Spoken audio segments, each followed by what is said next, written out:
जय हिंद फ्रेंड्स। आज हम पढ़ेंगे भाग 4 राज्य के नीति निर्देशक सिद्धांत यानी DPSP, directive principle of state policy, जो कि है आर्टिकल 36 से लेकर 51 तक।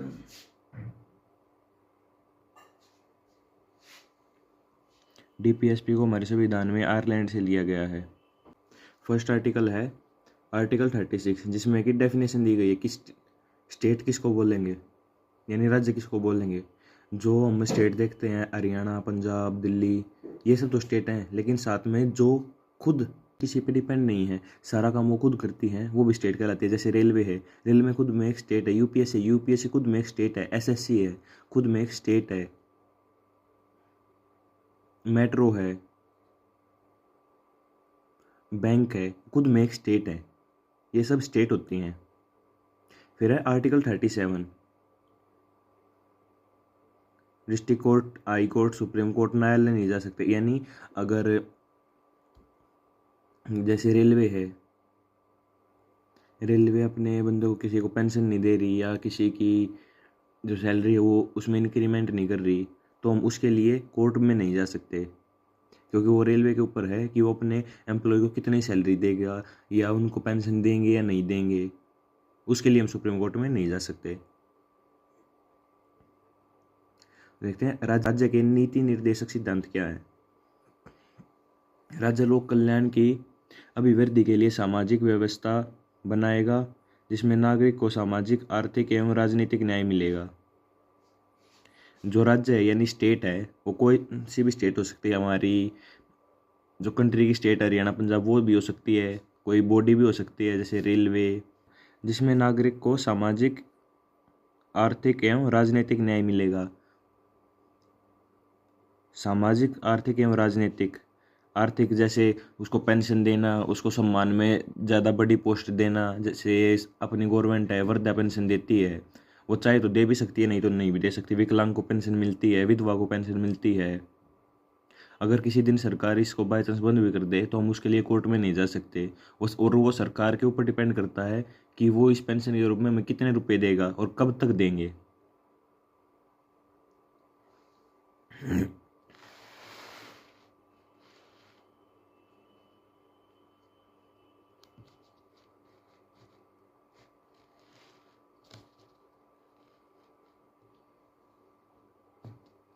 अब आर्टिकल 39, इसमें आर्थिक न्याय प्राप्त करने के सिद्धांत का उल्लेख है, जिसके 6 पार्ट हैं। आर्टिकल 39 का मेल फीमेल को जीविका के पर्याप्त साधन प्राप्त करने का अधिकार है। इस खंड के अधीन उद्देश्यों की पूर्ति करने के लिए राज्य उत्पादन के साधनों का राष्ट्रीयकरण कर सकता है। सभी के लिए धन समान वितरण है। मेल और फीमेल के लिए समान कार्य का समान वेतन। सभी की शक्ति और अनुकूलता के अनुसार कार्य। बालकों को स्वतंत्रता या गरिमामय वातावरण में स्वस्थ विकास के अवसर और सुविधाएं दी जाएं। खंड 6 को 42वें संशोधन द्वारा जोड़ा गया।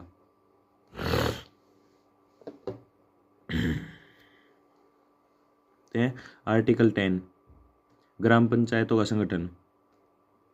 ने आपको स्टार्टिंग में शेड्यूल समझाए, उसमें मैंने आपको बताया था कि जो ग्राम पंचायत है वो बाद में ऐड हुई हैं।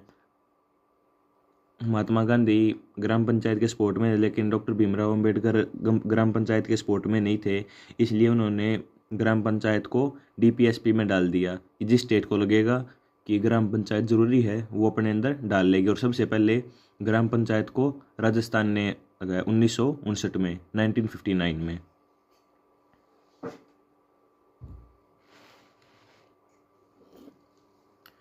आर्टिकल 41, कुछ दशाओं में काम, शिक्षा और लोक सहायता पाने का अधिकार। कुछ दशाओं में काम, शिक्षा और लोक सहायता पाने का अधिकार का मतलब है जैसे कोई भी हैंडीकैप है, या किसी को इमरजेंसी है, कोई आरक्षण हो गया, ये सब चीज़ें हैं इसमें। आर्टिकल 43,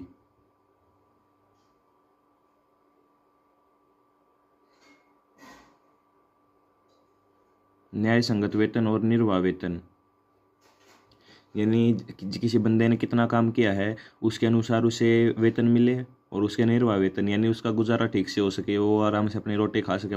इसे एक एग्जाम्पल के थ्रू समझिए। जैसे किसी बंदे ने 8 घंटे काम किया और उसको आप 2,000 रुपये दे रहे हो, तो उसमें तो उसके परिवार का खर्च भी नहीं चलेगा। तो उस टाइप से है ये। आर्टिकल 43 का क्या है? उद्योग प्रबंधन में कामगारों की भी भागीदारी होनी चाहिए। यानी जैसे कोई भी फैक्ट्री है तो उसमें लेबर की भी पार्टनरशिप होनी चाहिए। कोई भी लेबर है वो फैक्ट्री में काम कर रहा है, तो जो मालिक है वो उसको नहीं निकाल सकता ऐसे ही कि हाँ भाई मेरा मन नहीं कर रहा आज, तो बाहर निकल जा, तुम पाँचों भी बाहर निकल जाओ, तुम्हारी जगह और नए आ रहे हैं। उसके लिए एक सॉलिड रीजन होना चाहिए, या फिर फैक्ट्री है जो लॉस में जा रही हो उसके वो रीजन होना चाहिए।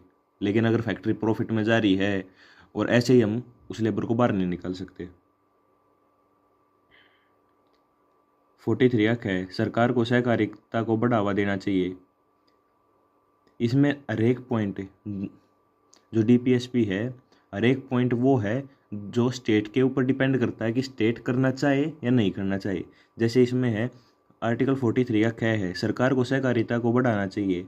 ये स्टेट के ऊपर डिपेंड करेगा कि वो सहकारिता यानी कोऑपरेटिव चीज़ों को बढ़ाती है या नहीं बढ़ाती है। आर्टिकल 44 है, नागरिकता के लिए एक समान सिविल संहिता। यह है यूसीसी, यूनिफॉर्म सिविल कोड।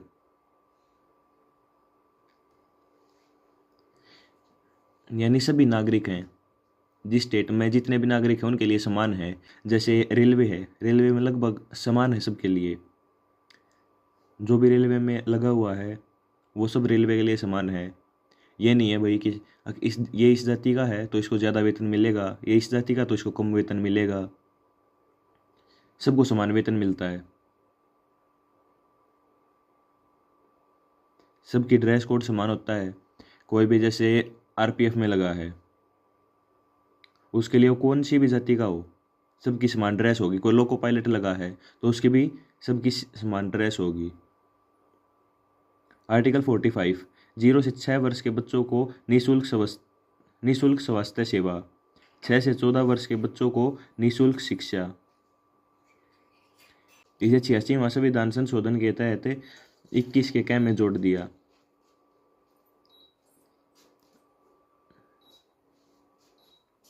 हमने इससे पहले फंडामेंटल राइट पढ़ा था, तो हमने उसमें आर्टिकल 21 पढ़ा था जिसमें कि बता रखा था कि 6 से 14 वर्ष के बच्चों को निःशुल्क शिक्षा दी जाएगी। उससे पहले ये डीपीएसपी का हिस्सा था कि 6 साल तक के बच्चों को फ्री स्वास्थ्य यानी हॉस्पिटल में जो इलाज है दवाइयाँ हैं वो फ्री में दी जाएगी।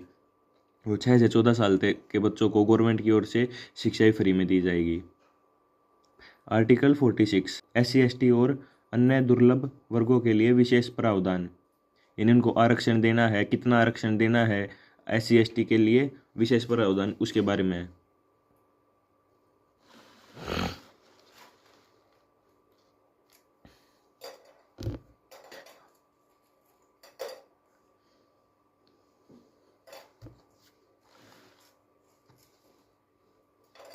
आर्टिकल 47, पोषाहार स्तर, जीवन स्तर को उच्च करने तथा लोक स्वास्थ्य का सुधार करने राज्य का कर्तव्य है।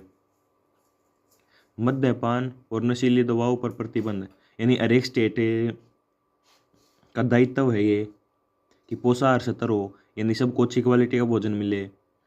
जीवन स्तर को उच्च करने तथा लोक स्वास्थ्य का सुधार, यानी हॉस्पिटल अच्छे हों, सबको अच्छा इलाज मिले, ये सब राज्य का कर्तव्य है। मद्यपान और नशीली दवाओं पर प्रतिबंध हो, यानी जो भी नशीली दवाएं हैं उन पे स्टेट में बैन हो, ये सब स्टेट के कर्तव्य हैं।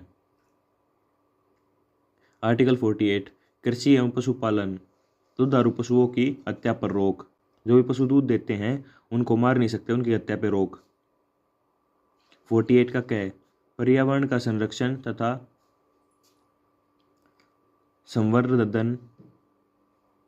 संवर्धन और वन एवं वन्य जीवों की रक्षा। आर्टिकल 49 है, राष्ट्रीय महत्व के स्मारकों, स्थानों व वस्तुओं का संरक्षण। जो भी राष्ट्रीय महत्व के, जैसे किला है, कोई भी मंदिर है, या कोई भी और पैलेस है, उन स्थानों को, उन वस्तुओं को का संरक्षण।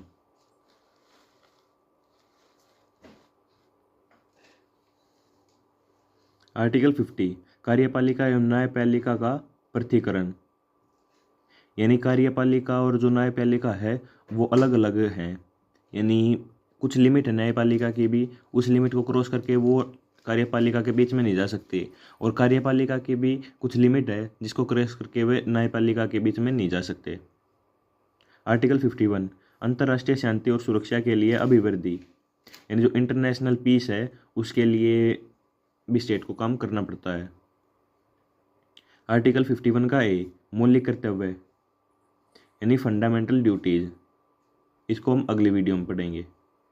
अगर आपको वीडियो अच्छी लगती हो तो शेयर करें, और आपको इससे पहले की वीडियो देखनी हो तो हमारे चैनल पर प्लेलिस्ट है, आप वहाँ पे जाके देख सकते हैं। जय हिंद।